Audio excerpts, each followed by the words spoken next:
My name's Christina and you're watching Proud Bookline, and today I'm doing my wrap-up part 6.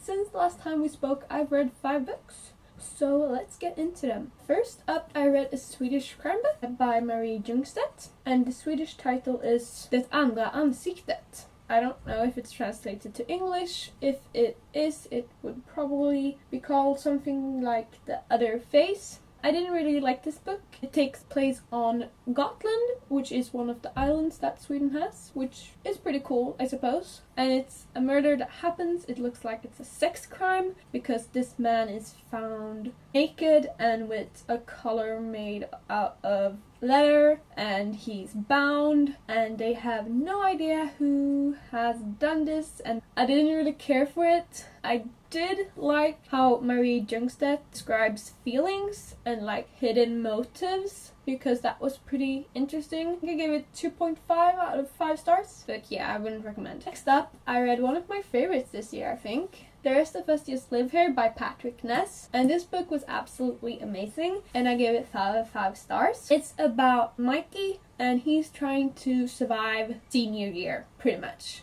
At the same time, there's these indie kids that are attempting to save the world, but Mikey, he's trying to survive senior year, and that's pretty complicated when you have OCD. And then his sister, that's 1 year older than him, but she's graduating too with Mikey. She is in recovery from anorexia, so be aware of that before reading it. And then there's Hina, she's biracial, and then the other friend in this friend group, there are 4 people. His name is Jared, and he's part god and he's gay. Not that those things are related, at least not to my knowledge. He's a cat god. Like, can you be a better god? No, you can't. Anyway, I really love this book. It's about these 4 people. The main character is Mikey, but we pretty much get to follow all of them and their own journeys as they are becoming adults and graduating and just like figuring out how and what life is and how to deal with life. And it shows the daily struggles, and it shows the struggles that, well, people go through every day. And I really loved it. It was great mental health representation. I can't speak about the OCD part, but from what I've heard, it's great representation. I can't really speak about being gay, but I mean, I'm bisexual. So from the queer point of view, I really loved Jared and his character, and it's not that big of a deal, and things aren't supposed to be a big of a deal when it comes to your identity, which is great. Hina was a lovely character as well,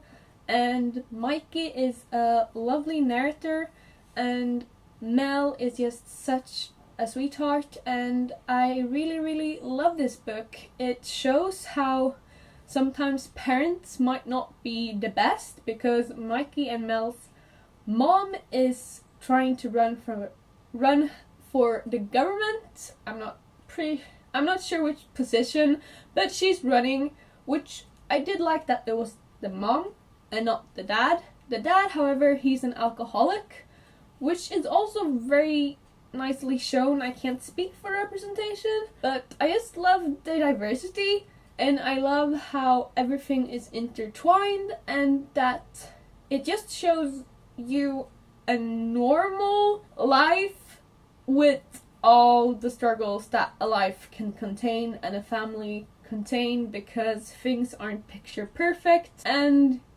well, while the indie kids are saving the world, the rest of us are just trying to live here, and we are trying to survive, and we're trying to do the best that we can. And this book really shows this. It has a lovely, well, family dynamic and friend dynamic. It shows so many aspects of, well, life and friendship, and just, it's great.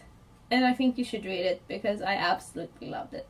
Next up, I read Daughter of the Burning City by Amanda Footy, and this is a fantasy book, I think. I gave it 4 or 5 stars, and it was a really cool book. And this is about Serena, and her jinx work or magic ability is to create illusions, and these illusions, well, other people can see the illusions and they are like physical, you can touch them, and they are her only friends, which is a bit sad, but that's the reality. And she has circus performances where she shows the illusions to people and she gets paid. Things are going pretty well, and she's living in this town that travels, which is pretty cool. But then her illusions die. Like, they get murdered. And I mean, they're illusions, so technically they shouldn't be able to die, right?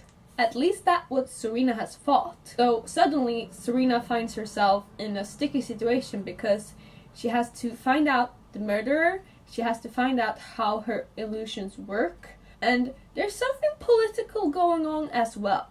Now, this book was really cool. I've never read anything by Amanda Food. I'm pretty sure this is her debut novel, so that might be why. The main character, Serena, is bisexual, which, okay, if you say bisexual main character, I'm probably going to read the book. So I did enjoy that. I thought it was depicted very well. I love the characters, or illusions, I'm not really sure.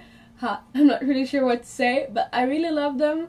I thought this book was very unique. I've never read anything like it before, and I did really enjoy it. I thought that the political intrigue was a bit lost at times, and I thought Amanda might have interwoven it better, and I think that she might have interwoven the political intrigue a bit better, because I was a bit lost when it came to all the political things that were going on. But the characters and Serena I really enjoyed. Can my neighbor shut up? But I really enjoyed Serena and her character. I really enjoyed Serena and the rest of the characters. I enjoyed the plot, it was cool, and I thought it was a great book, and I loved the live show that Emma and Michael had. So if you haven't watched the live show and you've read the book, I think you should do that. Next up, I read Little Monsters by Cara Thomas. I gave it 4 out of 5 stars. I really enjoyed it. It is a YA thriller, and the main character is named Casey, and she is always the new girl, or at least she's been and still is the new girl, even though she's got 2 best friends, Bailey and Jade.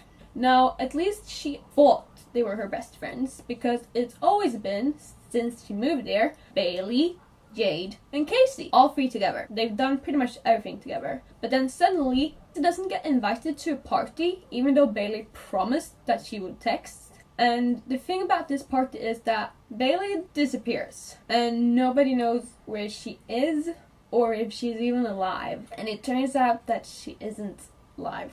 And suddenly, we have a murder history, and everybody is pretty much blaming Casey, or Cliff, or, yeah, well, who is the murderer? And can we trust Casey? Can we trust Jade? Can we trust anybody in this town? And what actually happened? And that's the question, isn't it? I really enjoyed it. I haven't read a YA murder history for so long, or I guess like The Burning City is a murder history, but that's fantasy, and this is not fantasy, it's like a thriller.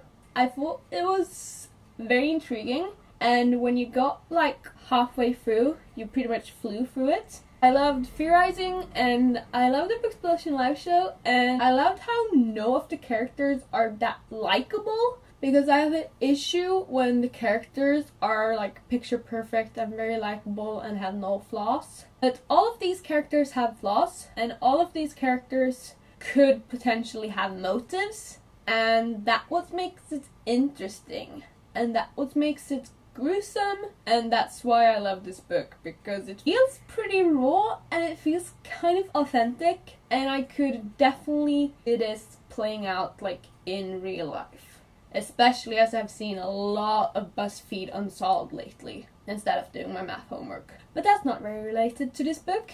I loved it. I love Casey. She's not the typical narrative.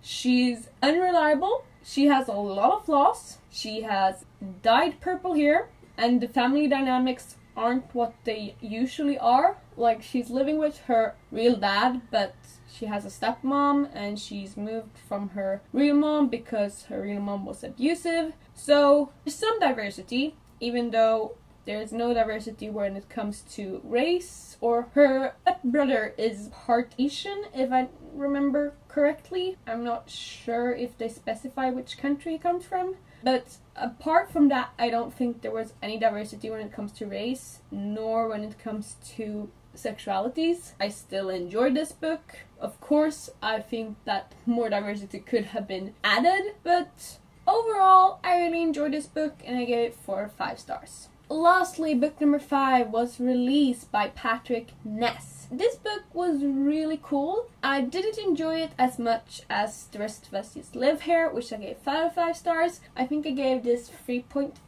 out of 5 stars. It's about Adam Thorne, and he is, well, trying to survive the day, because this day a lot of things happen. And a lot of things change, and his life kind of gets turned upside down. But, I mean, he's alive and he's trying. At the same time as Adam Thorne's life is getting turned upside down, there's a soul wandering the forest that's not really sure what she's doing, or if she has a purpose, and what she's doing stuck between the worlds, because she's not dead and she's not really alive either. So it's kind of like a paranormal contemporary. I loved Adam. He's a really cool main character. He's gay and he's struggling with his parents that are, well, his dad is a pastor and his brother is going to a biblical college. I don't think he doesn't like his religion. It's mostly that his parents do not approve of his sexuality and does not approve of his life choices. But Adam doesn't really care. He has a lovely boyfriend named Linus, and he should be happy because Linus is amazing. But he still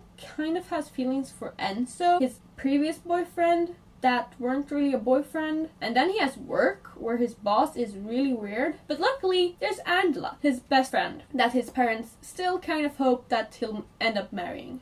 But as this day passes along, he finds out that a lot of things are about to change, and that a lot of things have already changed. I did enjoy it, but it wasn't my favorite book. I loved queer books, and Patrick Ness is an amazing author. However, I did not like the paranormal aspect. I didn't think it added to the story. I was way more interested in what Adam was up to. So those were the 5 books that I read since last time. I hope that you enjoyed this video. Have you read any of these books? Please let me know down below what you thought about them, or just tell me about a book that you read that you enjoyed. Thank you so much for watching. I hope that you have a great day /night /whatever part is for you, and bye!